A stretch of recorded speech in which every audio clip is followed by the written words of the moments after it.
Às vezes a gente confunde propósito, que na verdade é ganhar dinheiro com o que você quer da vida. Acho que tem essa confusão. Acho que no começo, eu gosto de separar as coisas. No começo de carreira, o propósito é pagar boleto e sair do sufoco, né? Você, pelo menos o meu foi isso. Só que eu achava que isso que era propósito. Depois eu vejo o que eu quero fazer, né, profissionalmente. Depois, na próxima empresa, talvez eu faça o que eu gosto. Eu acho que tem uma importância, né, entrar em estado de flow com o que você faz, mas isso não é propósito. Isso é satisfação, isso é alegria, isso é prazer, né? Que é bom para ter uma vida feliz, é bom para ter uma vida confortável. Mas acho que o propósito é que legado que você quer deixar. Como que você quer que as pessoas que você ama, elas te reconheçam, né? Então, eu tive sempre uma família muito amorosa e eu descobri desde cedo que o que me deixava pleno, cheio, satisfeito, era mais do que ser amado, ter a capacidade de amar as pessoas, não só que estavam à minha volta, como pessoas que eu não conhecia. A gente prega muito isso, eu penso muito isso, a gente enxerga demais isso, e é um dos pilares, você acabou de escrever, um dos pilares que nos motivou a estar aqui. Tá? É o propósito essencial. Inclusive, na nossa primeira conversa, né, a gente conseguiu separar muito bem o que é sucesso, e aí falando de sucesso material, financeiro, etc, etc, do que é o sucesso pleno e aí, enfim, desdobrar o propósito. Eu queria perguntar para você, pensando nisso, né, com essa separação, se você já chegou no lugar agora, aos 40 anos, com, né, 20 anos com a sua esposa e tal, de desdobrar o seu propósito em absolutamente todas as coisas da sua vida, porque eu acho que aí a gente está muito perto de ser pleno como homem, cidadão e tudo mais. E eu sou uma pessoa que te admira bastante, acho incrível o seu nível de autenticidade e tudo, e queria ouvir de você assim, putz, existe essa preocupação de já estar desdobrando tudo, já está desdobrando o seu propósito em tudo que você faz, em tudo que você se apresenta, em tudo que você se expõe. Acredito que sim. Eu acho que eu sempre trabalhei para também conseguir entrar num estado de flow e de propósito na minha atividade laboral no dia a dia, né? Porque é o que você faz na hora que você acorda, na hora que você dorme. Então, nesse aspecto da vida, por exemplo, eu gosto de estética, eu gosto de imagem, eu gosto de conversar através de imagens, né? É a minha maneira de expressar. Então, tirando a parte que eu fui varejista, né? Eu comecei minha carreira, né? Abrindo lojas de Havaianas, que na época nem eram lojas de Havaianas, oficiais, né? Eram de empreendedores que simplesmente juntavam um monte de Havaianas e vendiam. Então tem essa coisa, né? Do suor laboral que não necessariamente você está amando, mas tem uma felicidade, porque você está realizando, né? Um certo tipo de prosperidade que você traz para dentro da casa e que te permite daí amar mais livremente. Porque é muito difícil você é, amar ou fazer o que você ama na vida com a barriga vazia, né? Total. Acho que esse que é o maior desafio. Em termos de trabalho e amor pelo trabalho, o que vincula essa primeira loja de Havaiana com o que você está fazendo agora? O que vincula? A suadeira, né? Trabalhar de Eu mão. acho que Não, então, nessa perspectiva de amar o que faz, encontrar também um propósito e não só um objetivo profissional. Você cara, consegue perceber uma. para mim o varejo e o que conectou agora foi conexão com outras pessoas que não estavam no meu círculo mais próximo. Acho que o que é muito legal de trabalhar em varejo, barriga no balcão, é que você tem que lidar todo dia com muito ser humano. Você aprende demais nesse lugar. E engolir muito sapo Total. também. E tirar alguns preconceitos de pessoa que você, nunca falaria com essa pessoa, não gosto desse tipo de gente, sabe? Todo mundo carrega isso, por mais que negue. Você ali que, mesmo numa relação comercial, você tem que olhar no olho, atender e daí começar a criar, né? Primeiro de uma resistência, ela vai se transformando em empatia. Então, o meu tempo no comércio, em vez de fazer com que eu endurecesse, sabe aquele varejista que ele vai ficando amargo com as pessoas? Na verdade, ele teve o efeito contrário em mim. Eu fui amolecendo e me abrindo mais para as pessoas, porque no final todo mundo quer a mesma coisa, né?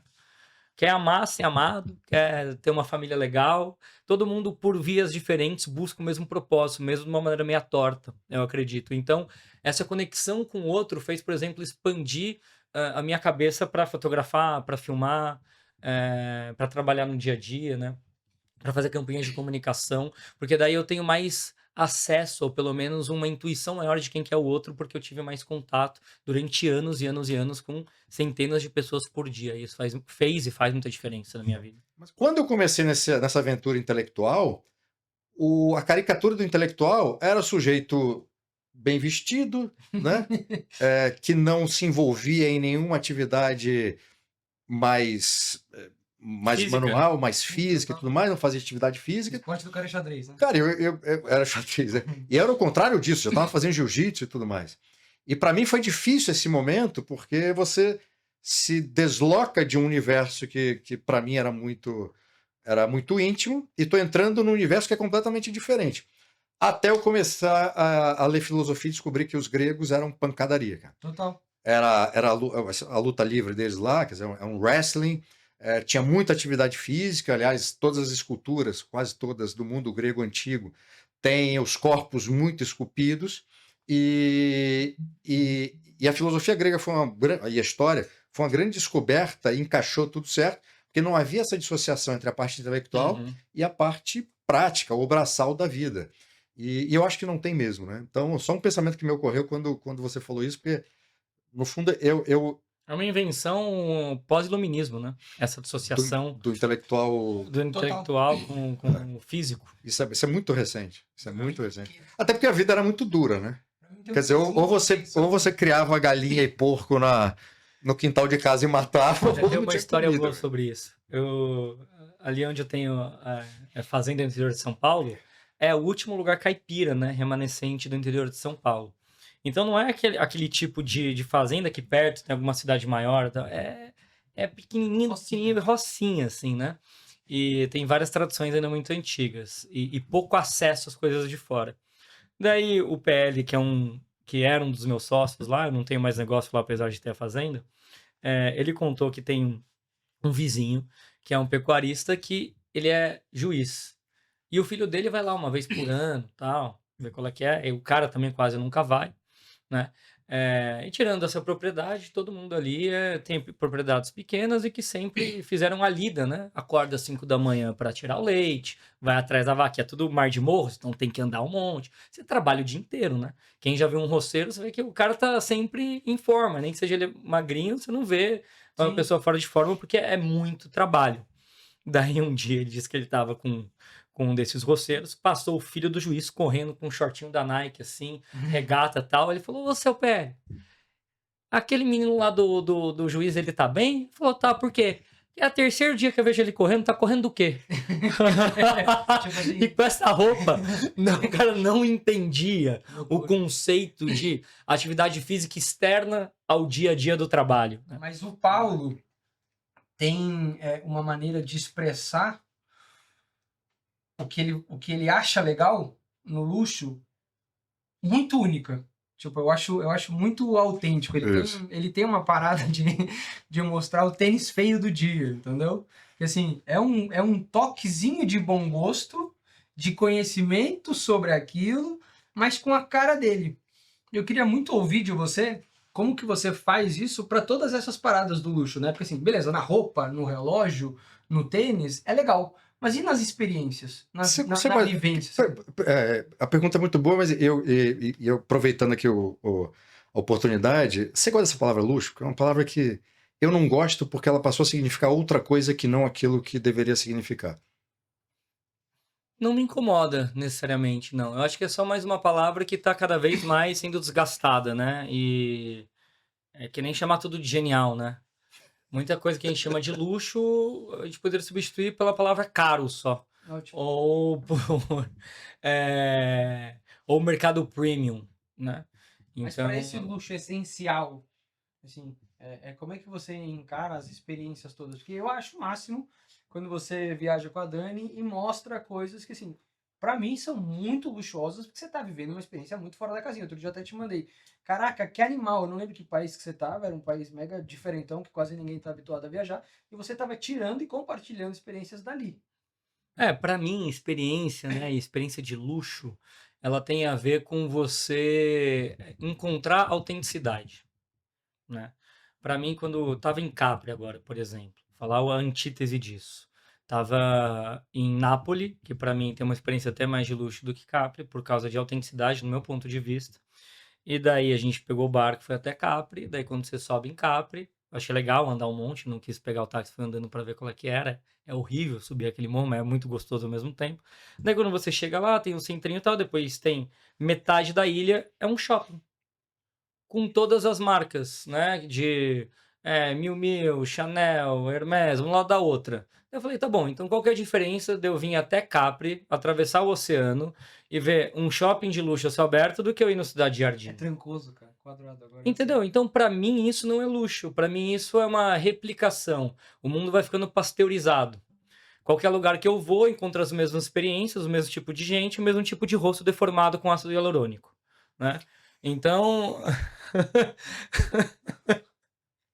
Sobra-prima que a gente vê.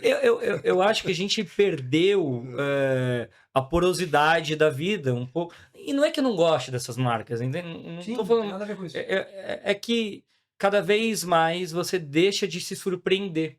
Para mim, o luxo é eu me surpreender pela assim, uma qualidade de um artesão, de uma roupa, quando eu vejo na moda, de uma complicação de um relógio, do trabalho intelectual que chegou aquilo, né? Até num ensaio que eu leio. E quando eu vou para experiência, para lugares, eu quero saber o porquê que aquele lugar é aquele lugar.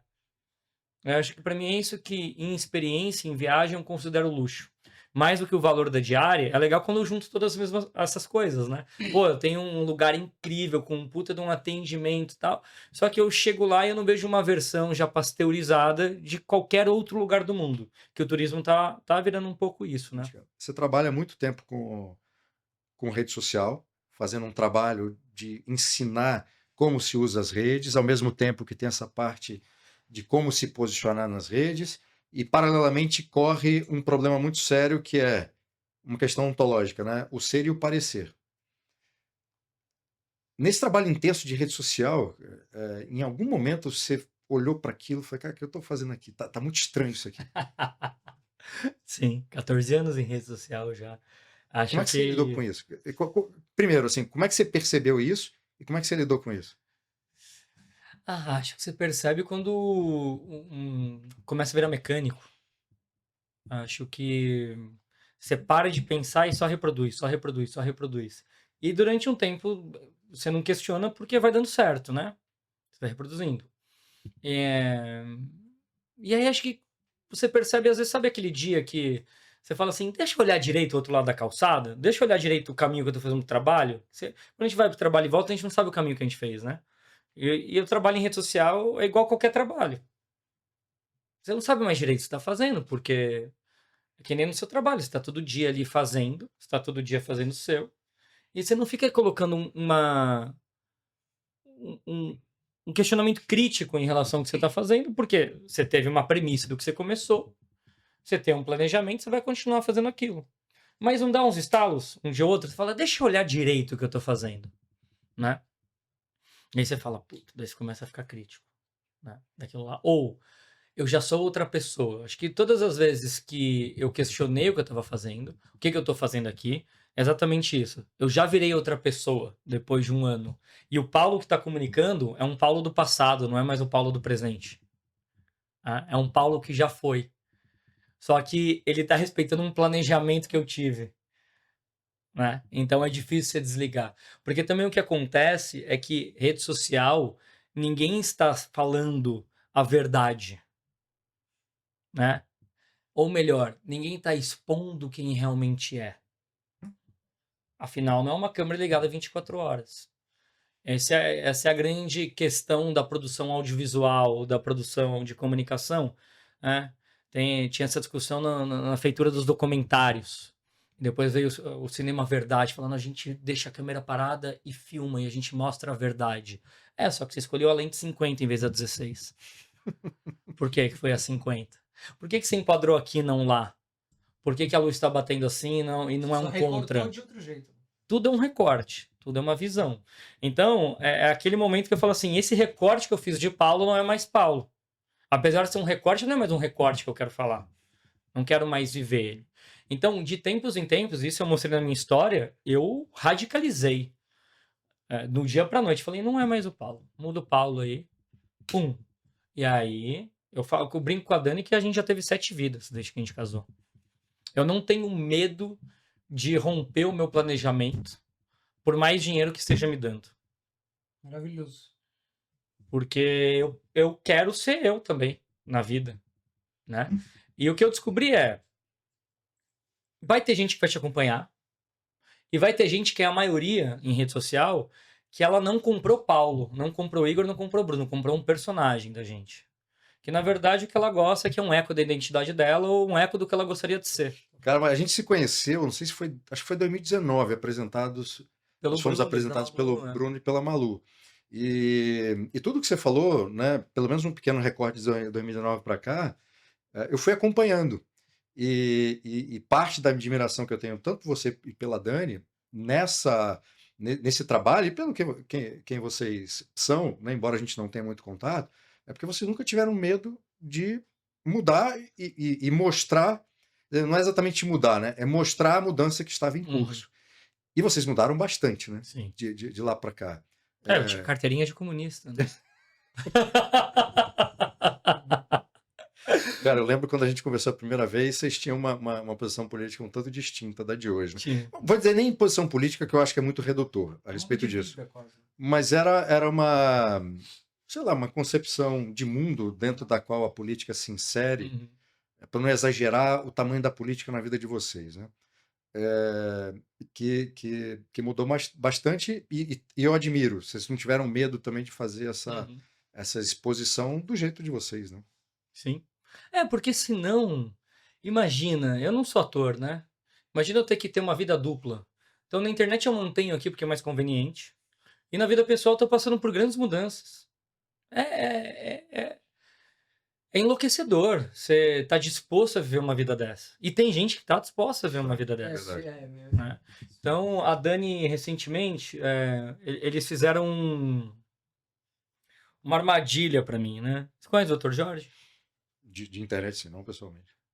Eu Você sei que conheci Paulo... no podcast seu, sobre o qual eu queria perguntar depois. Eu fiquei muito tempo, né? Eu fui ateu na juventude, daí teve tive criação católica, daí juventude, adolescente ateu, andava de skate, a banda de punk rock, etc, tal. Teve um episódio na minha vida que eu voltei a acreditar em Deus, sem religião, e segui a vida assim, né? Sem grandes formalidades. Há um ano e meio, mais ou menos, a Dani, o Dr. Jorge, que a Dani tinha se convertido, católica, falou, não, só vamos estudar junto. Fé explicada, livro do 13. Daí eu falei, esses caras estão mantendo uma armadilha pra mim. Não, porque você gosta de vir a coisa pelo racional, só vamos estudar. A fé é racional. Exato, esse foi o problema. Eles fizeram eu ler. Né? Daí tô eu, mês passado em Roma, mostrando pro Jorge, tô passando na Porta Santa, até emocionante aqui. E daí, por que eu tô falando isso? A Dani também não teve medo de mostrar essa mudança. Eu também, apesar de não ser vocal, né? Eu dou pistas que eu já sou uma pessoa diferente também. Porque eu não quero que a pessoa também, quando eu encontro pessoalmente, ou mesmo quando eu tô fora, ela tenha expectativas falsas sobre quem eu sou. Olha, você vai me amar apesar da mudança ou pela mudança. Eu não quero que você... eu não quero te seduzir. Eu acho que esse que é o grande lance. Eu não quero te seduzir como se fosse um eterno primeiro encontro. Eu acho que a internet é isso, né? Que você coloca seu melhor perfume, seu vestido, e você coloca a melhor visão plastificada de você mesmo, projetada. Eu sou isso aqui, cara. Com esse regresso, né, à Santa Igreja. Para você individualmente ir para o casamento, você conseguiria dizer para nós, não exatamente o que mudou, mas o valor disso para você hoje, como pessoa e como marido? Cara, pra mim é muito maluco pensar nisso, porque eu já tava há 18 anos com a Dani, 17, mas muda completamente tudo, porque o seu amor, ele é uma ponte para outra coisa. Você começa a ficar com isso cada vez mais claro na sua vida. O que era uma intuição e já estava lá, fica concreto, na verdade, que ele vira mais metafísico, mais espiritual e deixa o material mais forte ainda, né? Porque essa ponte, ela existe, não é uma coisa ou outra, são as duas coisas amplificadas. Então, é mais cuidado, mais responsabilidade, é mais servir, sei lá, muda completamente, porque você vê que o amor não é seu só, né? O amor é uma graça compartilhada. Então, acho que isso aí faz muita diferença. Sim. Vocês estão desde o comecinho juntos, A né? gente sempre foi sócio em todos os E negócios. exatamente. inclusive. E eu acho incrível que hoje vocês estão nesse lugar de enxergar o quanto o amor de Deus e, enfim, né, o divino trouxe vocês até aqui. Com certeza você parou, depois, nesses últimos meses, parou para olhar para trás e viu o quanto Deus agiu e teve esse Sempre teve propósito presente, dele na sim. sua vida. Com certeza você conseguiu racionalizar sobre isso. Mas queria demais que você contasse e desse esse exemplo, sabe? Porque é muito difícil alguém conhecer uma pessoa tão jovem, passar 20 anos juntos, empreender juntos, superar todos esses desafios, aceitar todas essas mudanças. Assim, certamente vocês tiveram que amadurecer muito rápido Sim. e teve muita dor. E como que vocês passaram por isso, né? Como é que vocês empreenderam a vida juntos? A primeira coisa é empreendedorismo dá problema, né? A Dani costuma dizer, eu ratifico embaixo, que a gente come problema de café da manhã. Ter problemas não é um problema, é uma questão de desafios, né? É uma questão de todo empreendedor, né? Você tem que solucionar desafios o tempo todo. No começo de carreira, eu tinha 19 anos, né? Quando a gente abriu o primeiro negócio juntos. 19 para 20, né? Foi em agosto que a gente começou junto e no ano seguinte, do próximo agosto, um pouco antes do meu aniversário, eu sou de agosto também, toda a nossa vida em agosto. A gente também abriu nosso primeiro negócio. Então, foi um ano da gente juntos, a gente abriu nosso primeiro negócio juntos, né? Tinha de 20 para 21, a Dani de 22 para 23, que é um mês depois de mim. E a gente confundia no começo, isso é muito legal para casal que está começando a vida junto, ou que nunca saiu desse lugar que eu vou falar. A gente confundia desafios de negócio com desafios da nossa própria vida. E isso gerava discussão. E um apontar o dedo, às vezes, para o defeito do outro. Né? Acho que no primeiro e segundo ano de casamento, junto com aquela paixão de amor novo e os desafios de empresa, isso é uma combinação explosiva para não dar certo. Nem o negócio, nem a vida em conjunto. Até que um dia a gente estava brigando. A Dani olhou para outro e falou assim: começou o checklist. Eu falei: que checklist? Depois você vai falar isso, isso, isso, isso. Eu falei: e você vai responder isso, isso, isso e isso. Um olhou pro outro, começou a dar risada. Falou: a gente nunca brigou por a nossa relação pessoal, né? É sempre uma briga de negócio, que daí a gente acha que é pessoal e a gente se machuca à toa. E aí essa racionalização fez com que, pum, do dia para noite. Às vezes a gente acha que amadurecer é um processo que ele vai. Você vai amadurecendo de 2 em 2%. Na verdade, é uma ruptura em um momento que você fala assim, não dá mais. E aquele acúmulo de experiência faz você perceber aquilo que aconteceu. Falou: vamos mudar. A gente mudou.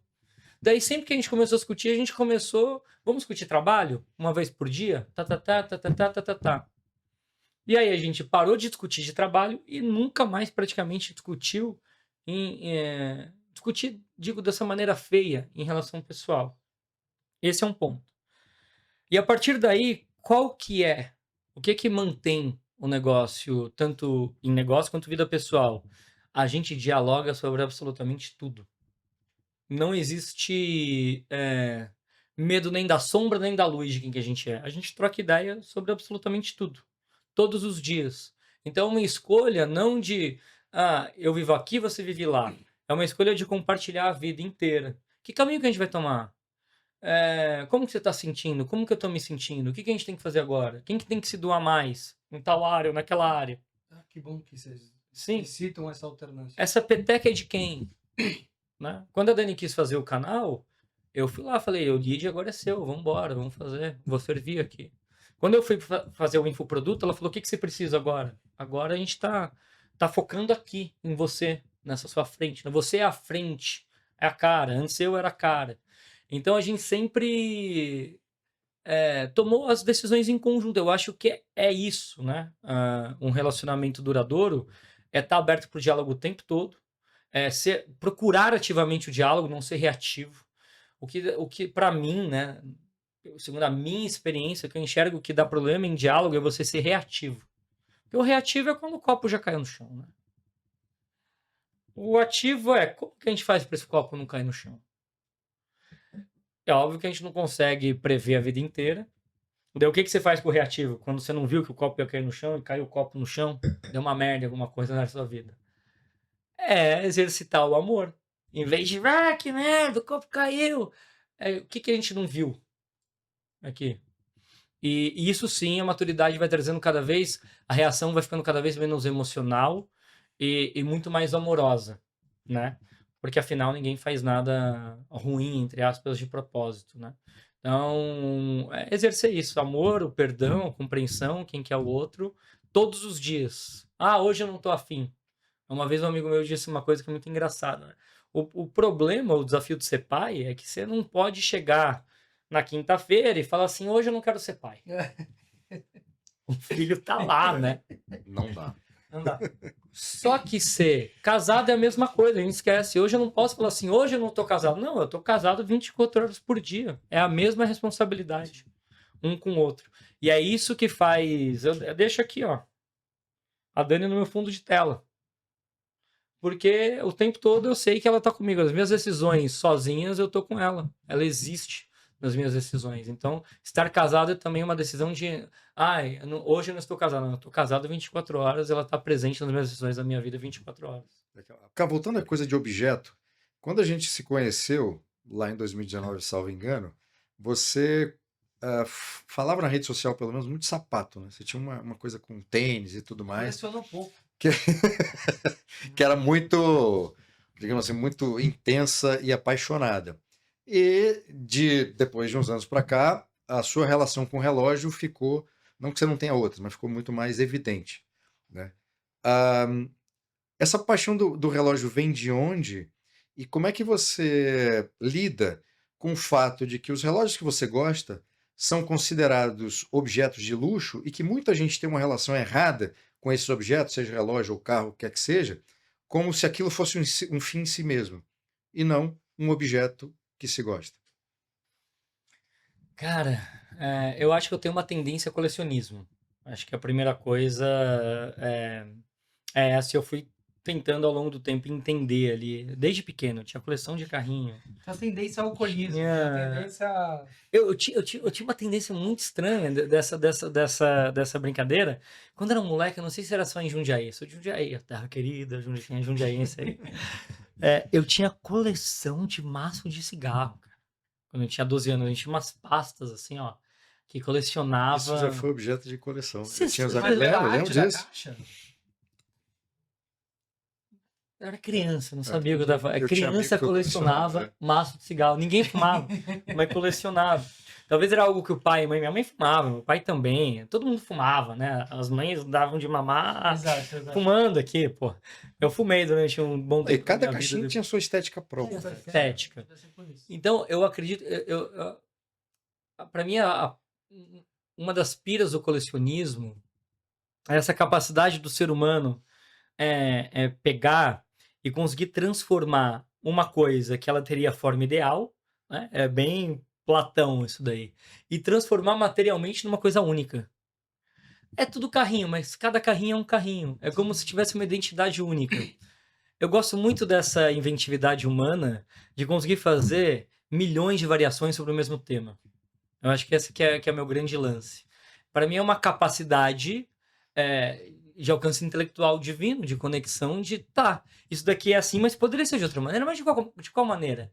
Daí a pessoa pega um negócio que é esse relógio, que é microengenharia, né? Voltando agora indo para o relógio, fala assim, então deixa eu mudar um mecanismo que ninguém vai ver lá dentro, mas eu sei que eu mudei, deixa eu fazer uma decoração dentro desse relógio, porque eu tenho um prazer laboral também. E outra, eu tenho um prazer de, por que não? Eu posso, eu consigo. Eu gosto dessa capacidade humana de eu vou fazer porque eu acho que dá para fazer. Mas ninguém fez. Eu acho que eu vou ser o primeiro a conseguir fazer.